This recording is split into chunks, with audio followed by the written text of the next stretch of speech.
If you listen to mainstream media, Generation Z is a disaster. They are labeled as snowflakes, accused of being too sensitive, addicted to their screens, and allergic to hard work. We are told they are a generation in crisis, but what if that narrative is completely backwards? What if the friction we see between Gen Z and older generations isn't because Gen Z is broken, but because they are the first generation that refuses to be broken by the same things that broke their parents? Welcome to Digital Dimes. Today, we're putting aside the complaints to look at the psychology. We are making the argument that Gen Z isn't the weakest generation. They might just be the most evolved. For decades, the psychological operating system of society was simple: repression. Boomers and Gen X were taught that survival meant a stiff upper lip. You push down trauma, you don't talk about feelings, and you definitely don't admit to anxiety in the workplace. That was considered strength.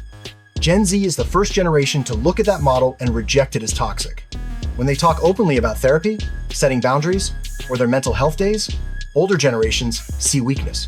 But psychologically speaking, what Gen Z is doing requires immensely more courage. They are cycle breakers. They are doing the messy, difficult work of acknowledging generational trauma and refusing to pass it down. They would rather be called sensitive than end up emotionally unavailable corporate drones at age 50. That isn't being soft. That's an evolutionary upgrade in emotional intelligence. This psychological shift changes how they exist in the culture, too. Think about millennials, my generation. We were obsessed with curation, the perfect Instagram feed, hustle culture. We spent enormous energy pretending our lives were perfect brands. Gen Z has no patience for that. They are the ultimate bullshit detectors. Because they grew up entirely online, they can smell inauthenticity from a mile away. They value radical authenticity over polished perfection.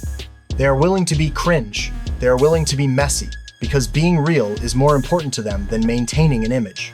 They are forcing society to take off the mask. And the generations that have spent their whole lives wearing masks find that terrifying. And this brings us to the friction point that everyone loves to talk about: work and money. This is where the psychology meets the economics. When boomers call Gen Z lazy or complain about quiet quitting, they are missing the point entirely. Gen Z isn't lazy, they are just mathematically literate. They entered adulthood during a pandemic, sky-high inflation, and an impossible housing market.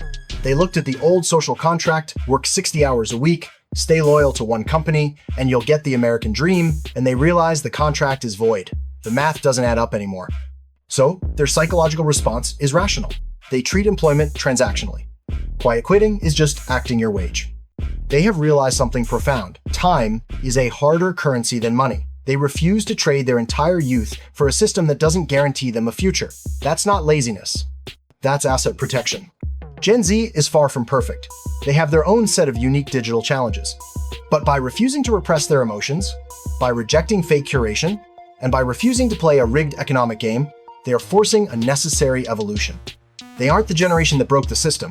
They are just the first generation brave enough to admit that the system was already broken.